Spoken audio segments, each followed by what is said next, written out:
Yo, what's happening up, J Squad? It's your boy JoJo, and we are back with a brand new video. And today we are reacting to where are Rap's one-hit wonders today. Now, this video is gonna explain what a one-hit wonder is, but let me know if you guys want. Let me know what you guys want to see more down below. And by the way, you are guys gonna be considered the J Squad. I just came up with a name for y'all, just J Squad. You feel me? If you guys like this video, subscribe, comment. You know, feel me?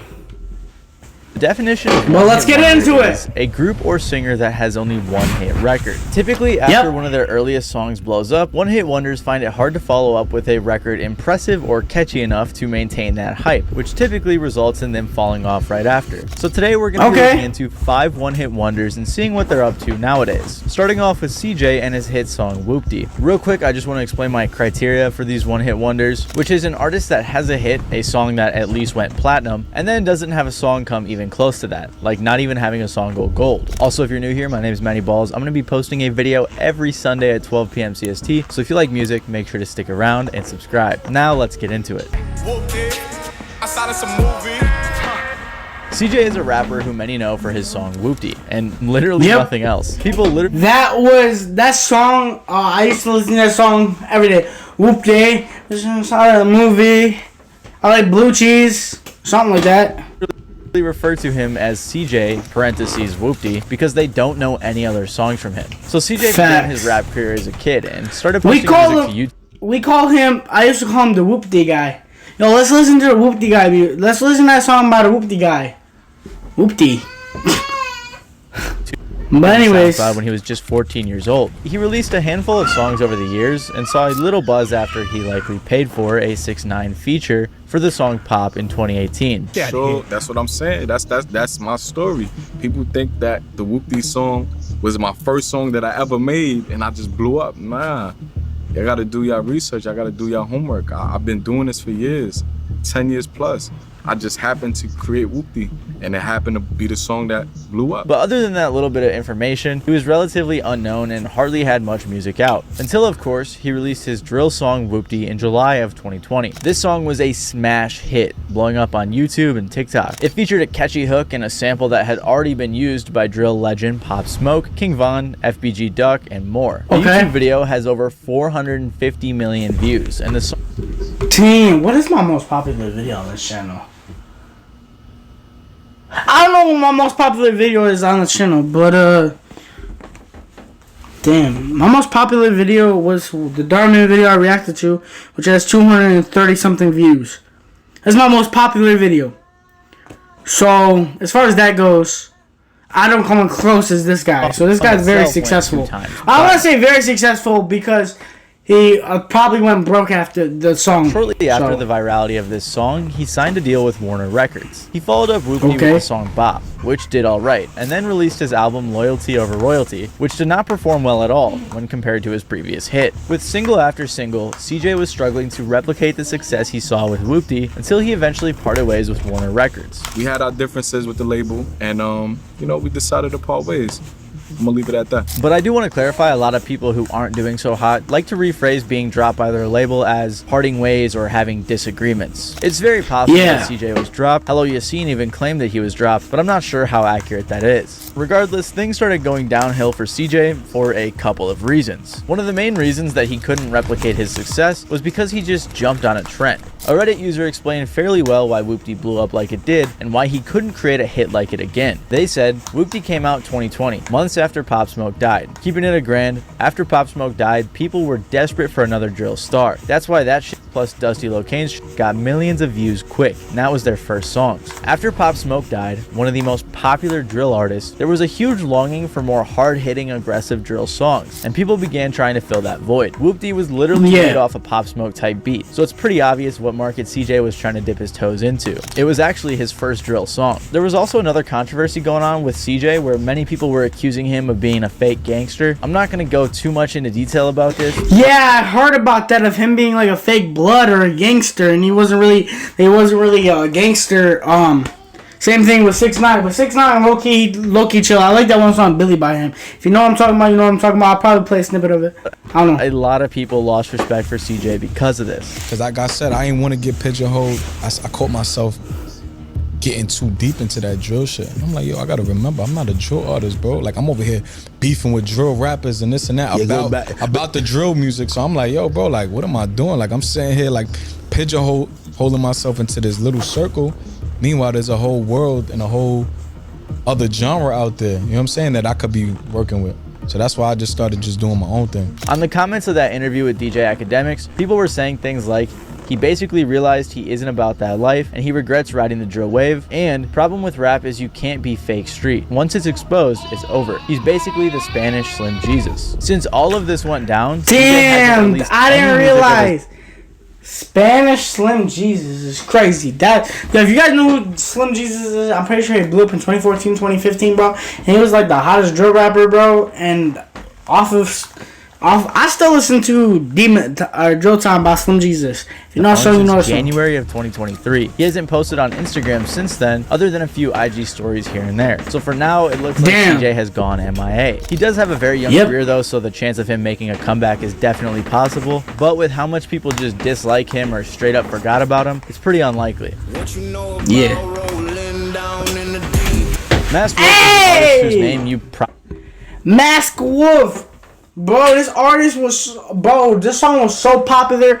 Everybody was listening to it. The Astro World. Oh my God, bro! So many things I can say. But I promise you've heard his viral TikTok song "Astronaut in the Ocean." So I think that sums this up pretty well. Masked Wolf is an Australian artist who has actually been putting out music for a long time. He started playing instruments as a kid and writing songs when he was 13. However, it wasn't until 2018, when he was 27 years old, that he signed to Teamwork Records and released his first official single, "Speed Racer." He quickly followed that up with the song "Astronaut in the Ocean" in 2019. But it didn't blow up back then. It took a handful more singles for Masked Wolf to get signed to the US-based record label Elektra Records in 2021. After signing to Elektra, he re-released Astronaut in the Ocean, and it went super viral. It hit number 6 on the Billboard Hot 100 and eventually went 2 times platinum. TikTok was a huge aid in this song's virality, along with pretty much every other social media platform. You may have heard these lyrics repeated again and again and again and again and again and again and again in various places across the internet. It is a track that seemingly you can't really escape from right now. However, one of the main reasons the song was so viral was because, in part, this song was a pretty big meme. A lot of people did like it, don't get me wrong, but there was definitely some meminess to it in the Nah, it was a pretty good song. I'm not gonna lie, it was a pretty good song, but like it had like its meme, you know, its meme stuff. Community. I mean, one of the top comments on the song's music video is, "I heard this song in my dreams for about 10 minutes straight, but then I remembered I had YouTube Shorts playing in the background and forgot to turn off my phone." I think that emphasizes where this song gets its infamy. Hive Mind even had it in their worst songs of all time bracket, so that's gotta say something. Song where he says like, "I rock with G-O-D, don't rock with T-H-O-T. No. Yeah, he said he loves God and he doesn't like thought. I don't know if that's the exact word, but it definitely spells out G-O-D, and then right away it spells out T-H-O-T. It's like usually God and the devil are raging inside you, but then for him it's God and thoughts. Yeah, hey, Masked Wolf is awesome. And this song, honestly, this song's only grown on me over time. That's fair. So the fact that so many people hated this song, or at least didn't take it seriously, really didn't help Masked Wolf's future career. Actually, no, let's pause that, because I used to listen to that song one time. I used to like go like, yeah, that song was hard. There's so many songs I used to think were so hard. Followed up Astronaut in the Ocean with a few singles and then his debut studio album, Astronomical. But those songs did not perform nearly as well as his hit single did. Like I've emphasized throughout this video, it's hard to live up to that success no matter who you are, but it's especially difficult when you're relatively unknown. Masked Wolf said that he was a big rap fan growing up and was really inspired by artists like Kendrick, so he wanted to be like them. But he said Astronaut in the Ocean wasn't received as seriously as a song from someone like Kendrick would be, so his label wanted him to do something different. He said his label had him going different routes, trying to recreate a hit, and it wasn't working out. So him and his label parted ways and he went independent. You're independent now, right? Does that mean that you fulfilled your contract with Elektra, or did you part ways amicably? We mutually part. Okay. Got you. Yeah. it was on both sides. However people want to take that or whatever that means, go for it. But at the end of the day, I'm not bound to them. They are not bound. Sure, you guys parted ways. They probably dropped you, bro. Sure, they probably dropped you, bro. And that's why you saying all that. It's okay, bro. Just admit it. The way he said it also makes it seem like it's possible he was dropped, but who knows? He was definitely dropped. Wolf is now independent and trying to keep putting out music that is fulfilling to him. He seems fully aware of the situation he's in. He knows that Astronaut in the Ocean was a big TikTok song, and that it's important that people know him rather than just the first few lines from the song that blew up on TikTok. And just like CJ, his career is young, so who knows where it could go from here. Fact.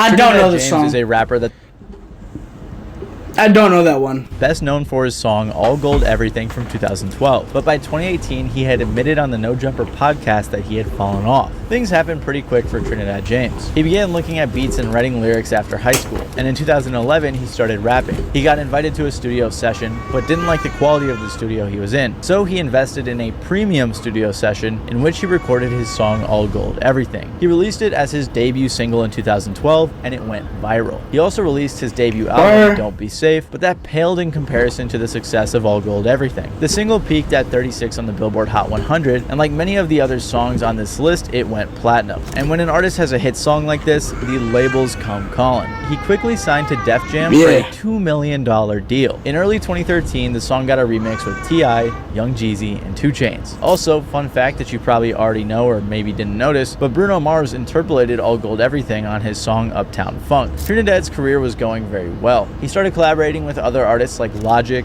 Gucci Mane, Wale, and most notably A$AP Ferg on the Work remix alongside French Montana, A$AP Rocky, and Schoolboy Q. And I guess I broke... Well, that's good, but I guess like somewhere bro fell off, which is crazy if you work with all those artists. Bit because this song also went platinum, and he did have another one go gold.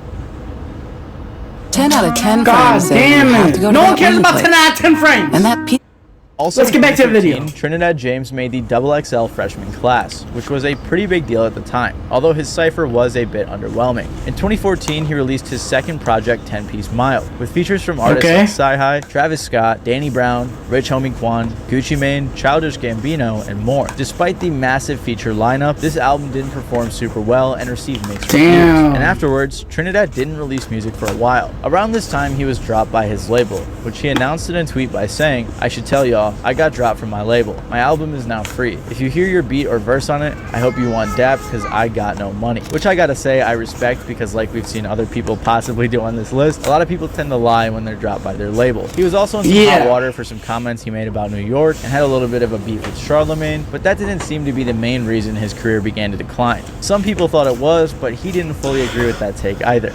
So when I went back and looked at that New York situation, I look at that as like, oh damn, y'all got to just see an angry black man talking this shit.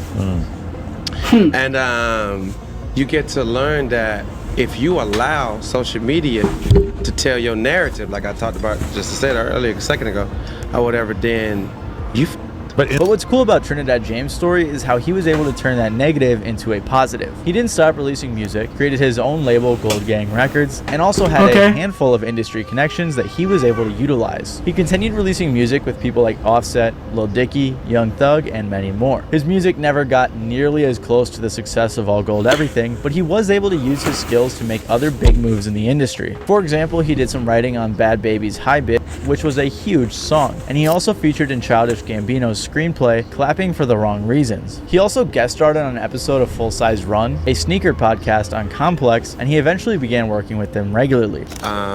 It just kind of popped up, bro. Like I did this show as a guest, and then my accountant was like, "Hey, bro, maybe you should go up there and do the show." See, he turned his one hit song into, like, he didn't just fall. I mean, he fell off, but he didn't like fully fall off. He making moves, so that's good for him. I don't need that money. Or whatever, you know what I'm saying? I was thinking about the money. I wasn't thinking like how I need to think, which is like business. It seemed to work out well since Trinidad was a pretty big fashion guy. He's also just been posting a ton of content on YouTube outside of music videos, so it really does seem like he's still having fun and keeping himself busy. And his latest music is actually pretty good. He's been tapped in with the music industry and really just seems like a cool guy having fun with his music. Nene. Silent Toe is probably the Yo, bro. This is bringing back memories, bro. Cause this was so goddamn viral, bro. God, didn't he shoot his barber or his uncle or something? I'm pretty sure he shot his uncle.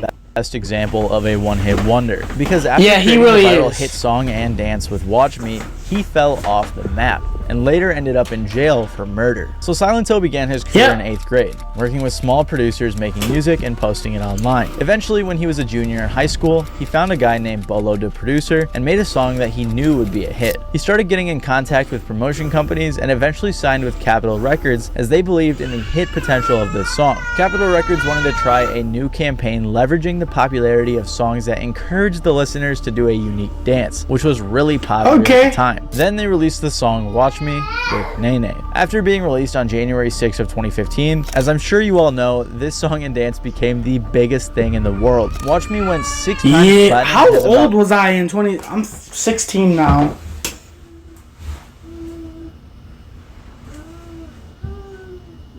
I don't know. We'll do the. I'll put up the number when I edit this video. YouTube. And if you weren't there at the time, everyone was doing this dance. Even old white dudes on the news were doing it. Watch me. Yeah. Watch me, Nene.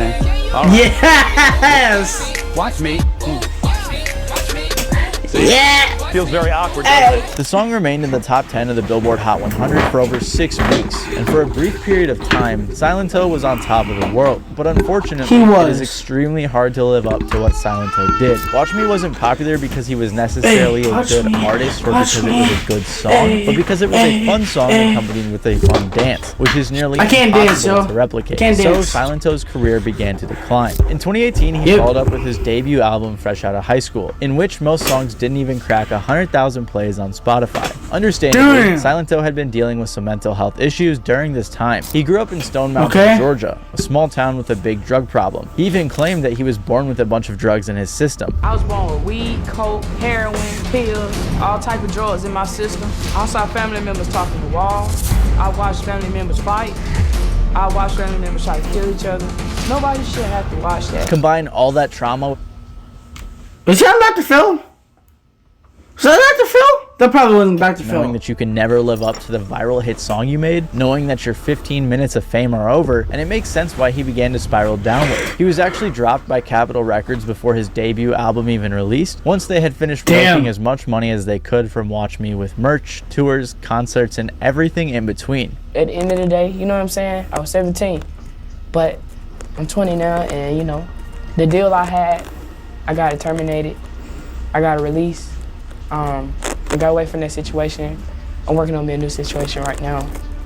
And yeah. Well, he may have acted like everything was cool on the outside. On the inside, it wasn't. He talked about his mental health issues in 2019 on the advice of his publicist, Chanel Hudson. She said that she noticed a decline in his mental health when he started missing important TV appearances and attributed it to how often he was traveling around the world and performing. Apparently, he even tried taking his own life after the pandemic hit, which was followed by an even further spiral downward. He was put in jail twice in California for domestic violence.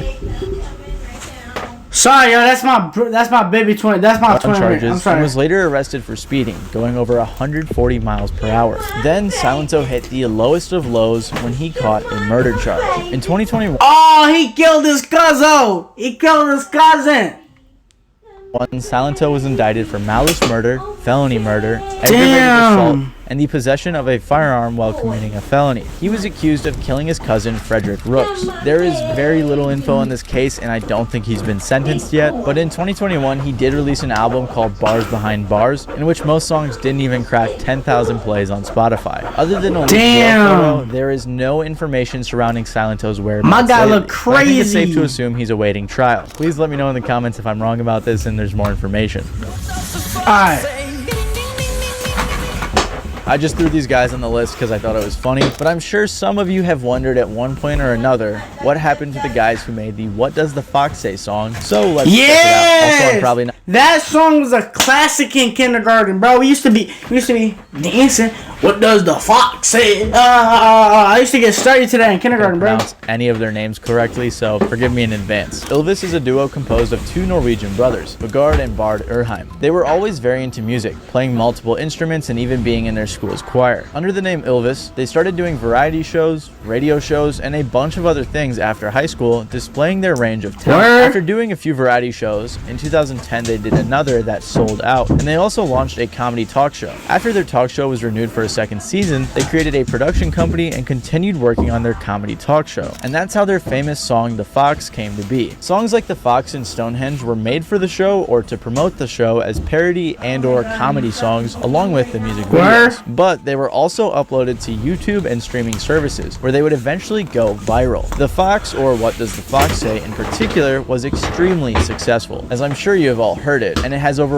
1 billion views on YouTube. It also peaked at number 6 on the US Billboard Hot 100 for 3 weeks. So you may be surprised to find out that the song hasn't even gone platinum. So I'm kind of breaking my rule here as it only went gold. However, I believe this song goes beyond plaques, as I think it was a generational joke song that everyone loved. They got invited onto the Ellen DeGeneres Show, Jimmy Fallon, The Today Show, and much more. They even won a few awards for their music. But as I'm sure you may have noticed, music wasn't their sole focus, as these were 2 comedy songs from their talk show, so clearly they had it made in other avenues. They continued releasing music and even put out an album that was a collection of all of their popular songs from YouTube, but none of their songs got nearly as much traction as the Fox did. On the bright side, it didn't seem like Ilvis really wanted to be huge superstar musicians in the first place, as they had many other things they were doing, and it seems like they're still pretty popular across the pond. For example, in 2018 they released a documentary series called Stories from Norway, where they took big headline stories from Norway and turned them into musical documentaries. And much more recently, they started creating content for VGTV, which is Norway's largest streaming service. So it seems like the boys from Ilvis are doing great. Anyways, I just wanted to include them in this video because I thought it was funny and I was kind of curious what they were up to, and I can't think of an outro for this one, so